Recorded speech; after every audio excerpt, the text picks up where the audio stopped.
세상에는 길가에 떨어진 나뭇잎 하나, 누군가 무심코 던진 농담 한마디, 혹은 오늘 아침 읽은 운세 한 줄에도 온 마음이 흔들리는 사람들이 있습니다. 우리는 보통 이런 이들을 가리켜 감수성이 풍부하다거나 생각이 너무 많다고 말하곤 하죠. 그들을 하나의 범주로 묶어 똑같은 성향의 사람으로 치부해버리곤 하지만 사실 그 내면의 지도는 훨씬 더 복잡하고 위태로운 구조로 설계되어 있습니다. 왜냐하면 모든 의미 부여가 감수성에서 비롯되는 것은 아니기 때문입니다. 그리고 모든 과도한 해석이 그저 예민한 성격 탓인 것도 아닙니다. 어떤 이에게는 그것이 세상을 즐기는 방식이지만 어떤 이에게는 보이지 않는 공포로부터 자신을 지키려는 필사적인 방어 기제이며 또 어떤 이에게는 무너져가는 현실의 통제권을 붙잡으려는 마지막 수단이기도 합니다.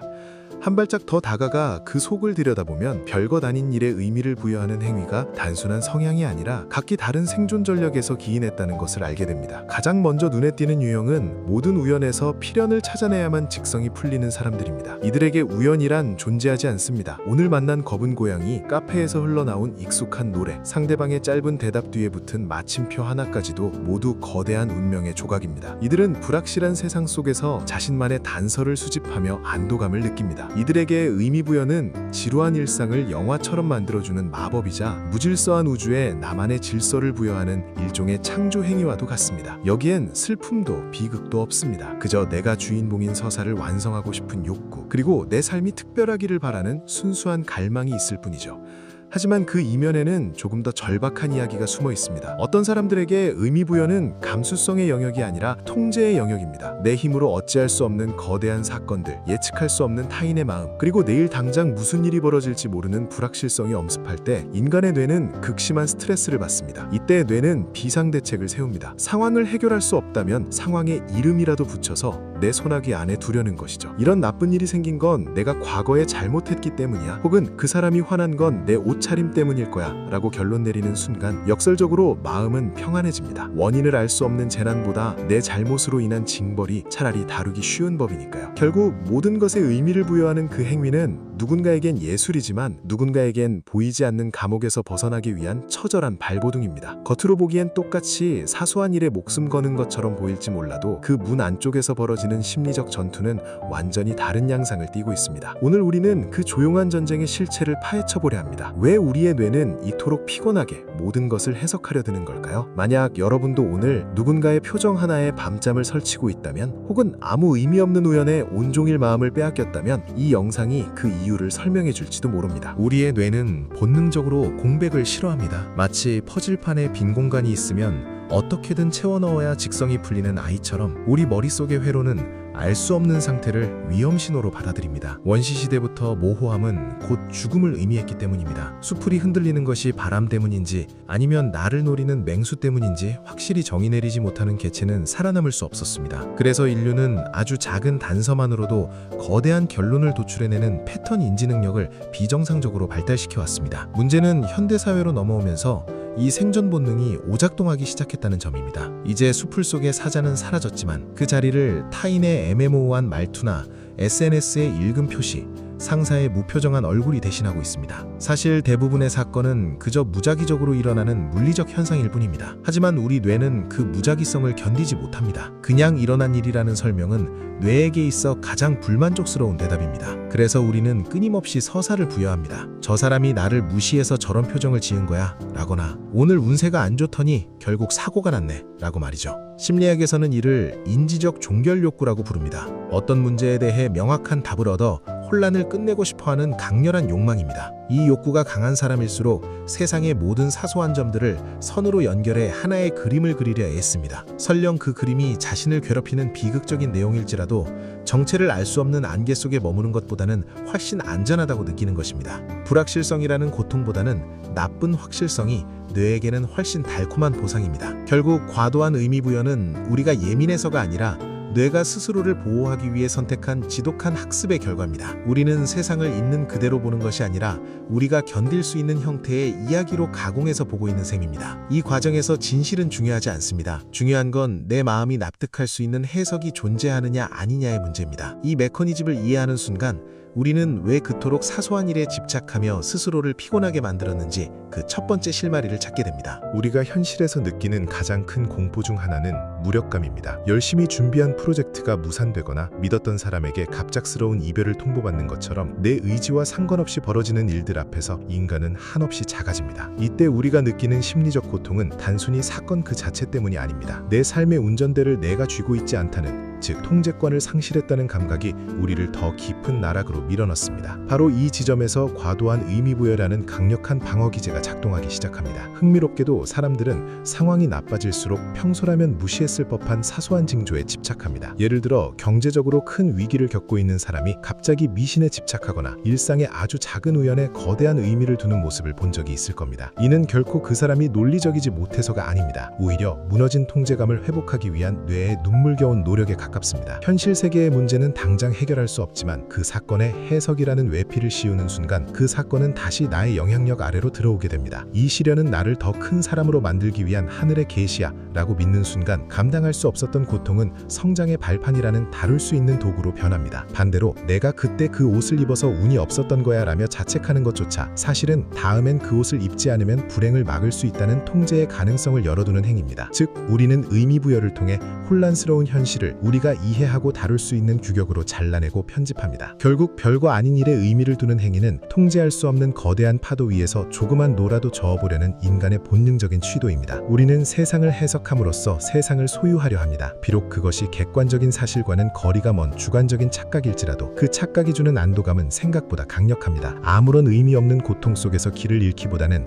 나만의 의미가 담긴 고통 속에서 이유를 찾는 것이 인간이 무너지지 않고 버틸 수 있는 비결이기 때문입니다. 흔히 우리는 주변의 작은 변화에 민감하게 반응하는 사람들을 보며 감수성이 풍부하다거나 예술가적 기질이 있다고 말합니다. 하지만 심리학의 렌즈를 통해 그 내면을 들여다보면 그것은 미적 감각보다는 생존을 위한 고도의 안테나에 가깝습니다. 사소한 단서 하나하나에 의미를 부여하는 행위는 사실 외부 환경으로부터 자신을 보호하기 위해 발달한 일종의 초정밀 레이더 시스템인 셈입니다. 특히 어린 시절 불안정한 환경에서 자랐거나 예측 불가능한 타인의 감정에 노출되었던 경험이 있는 사람일수록 이 안테나는 비정상적으로 예민해집니다. 이들에게 상대방의 미세한 눈썹의 떨림이나 평소보다 반박자 늦은 대답은 단순한 현상이 아닙니다. 그것은 곧 닥쳐올 폭풍우를 알리는 전조 증상이며 자신이 안전한지 아닌지를 간가름하는 생존의 지표가 됩니다. 그렇게 이들은 남들이 보지 못하는 아주 작은 조각들까지 수집해 의미를 부여하고 분석합니다. 그래야만 다음에 올 충격을 조금이라도 완화시킬 수 있기 때문입니다. 이런 유형의 사람들에게 의미 부여는 감성적인 유의가 아니라 심리적 방탄조끼를 입는 과정입니다. 모든 상황을 미리 해석하고 최악의 시나리오를 작성해두는 것,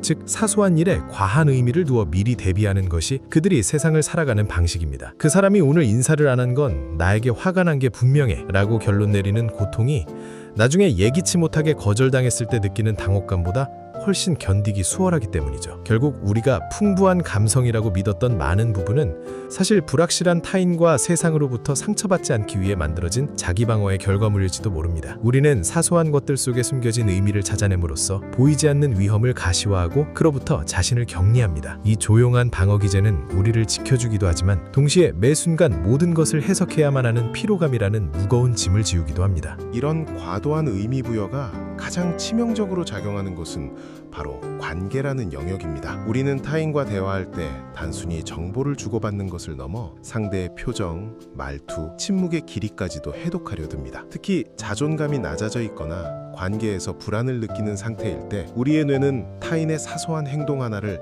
거대한 심판의 증거로 둔갑시키곤 합니다. 예를 들어 친구가 보낸 메시지에 이모티콘이 빠져 있다는 이유로 나에게 화가 난 걸까? 라고 밤새 고민하거나 연인이 평소보다 짧게 전화를 끊었을 때 마음이 식은 건가? 라며 관계의 종말을 예견하는 식입니다. 객관적으로 보면 상대방은 그저 바빴거나 피곤했을 뿐이지만 의미부여에 매몰된 사람의 세계에서는 모든 것이 나를 향한 메시지가 됩니다. 심리학에서는 이를 자기참조적 사고라고 부릅니다. 세상에서 일어나는 객관적인 사건들을 지나치게 자신과 연결지어 해석하는 경향이죠. 이러한 관계적 의미부여는 관계를 더 깊게 만드는 것이 아니라 오히려 상대방을 지치게 만드는 독이 되기도 합니다. 상대방이 의도하지 않은 숨은 의도를 계속해서 캐묻고 자신이 내린 해석을 확신하며 몰아세울 때 관계는 신뢰가 아닌 피로 위에 놓이게 됩니다. 정작 중요한 진실은 덮어둔 채 각자가 만든 해석의 감옥 안에 갇혀 서로를 오해하게 되는 것입니다. 더 큰 문제는 이렇게 만들어진 오해가 다시 본인의 불안을 강화하는 악순환을 만든다는 점입니다. 내 생각이 맞았어.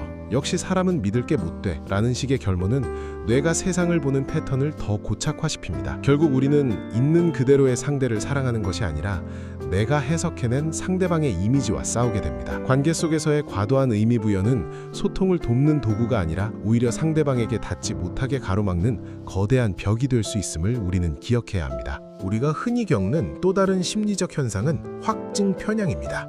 한번 어떤 의미를 부여하기 시작하면 우리 뇌는 그 해석을 뒷받침할 근거들만 골라서 수집하기 시작합니다. 마치 빨간색 안경을 쓰면 온 세상이 빨갛게 보이는 것과 같죠. 오늘 하루는 운이 없을 거야 라고 생각하는 순간 평소라면 그냥 넘겼을 빨간불 신호나 구두끈이 풀리는 사소한 일조차 운이 없는 하루를 증명하는 강력한 증거가 됩니다. 사실 세상은 수많은 우연의 연속입니다. 통계적으로 보면 일어날 확률이 낮은 일도 언젠가는 반드시 일어나기 마련이죠.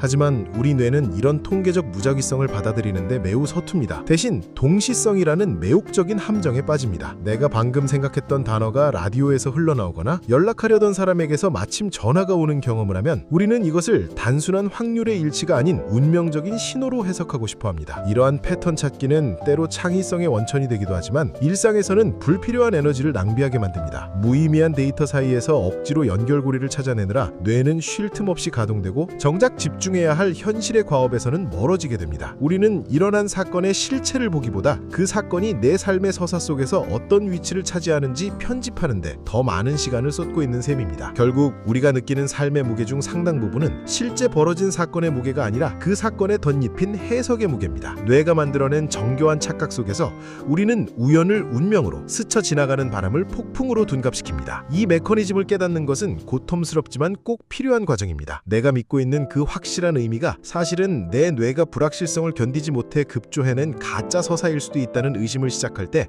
비로소 우리는 해석의 굴레에서 벗어날 준비를 하게 됩니다. 지금까지 살펴본 것처럼 사소한 일에 의미를 부여하는 행위는 우리가 나약해서가 아니라 세상을 이해하고 스스로를 보호하려는 뇌의 처절한 노력이었습니다.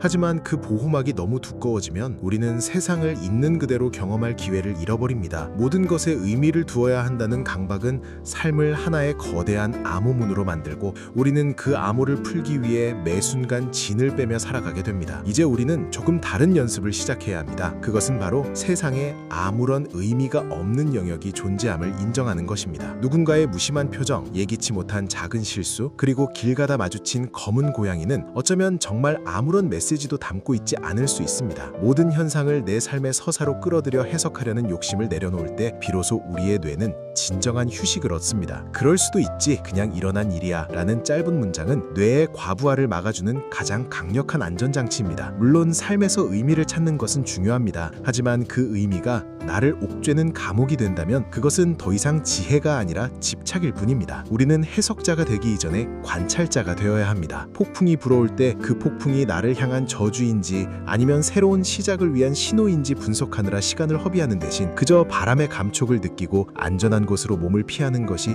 더 본질적인 삶의 태도입니다. 우리가 별거 아닌 일에 의미를 부여하는 그 에너지를 지금 이 순간의 생생한 감각에 집중한다면 세상은 이전보다 훨씬 가볍고 투명해질 것입니다. 사실 세상은 우리가 생각하는 만큼 우리에게 그리 많은 질문을 던지지 않습니다. 대부분의 침묵은 그저 침묵일 뿐입니다. 그 여백을 억지로 채우려 하지 마세요. 이해되지 않는 불확실성을 곁에 두고도 평온하게 숨 쉴 수 있을 때 우리는 비로소 진짜 어른의 자유를 맛보게 됩니다. 만약 오늘 이 이야기가 여러분의 마음속에 자리 잡은 무거운 해석의 짐을 조금이라도 덜어주었다면 댓글로 여러분의 생각을 들려주세요. 우리가 함께 이 조용한 내면의 파도를 이해하기 시작할 때 삶은 비로소 더 단순하고 명확해집니다. 이 통찰이 여러분의 내일을 조금 더 가볍게 만들기를 바랍니다. 영상이 도움이 되셨다면 구독과 좋아요 부탁드립니다. 다음에도 더 깊은 이야기로 돌아오겠습니다.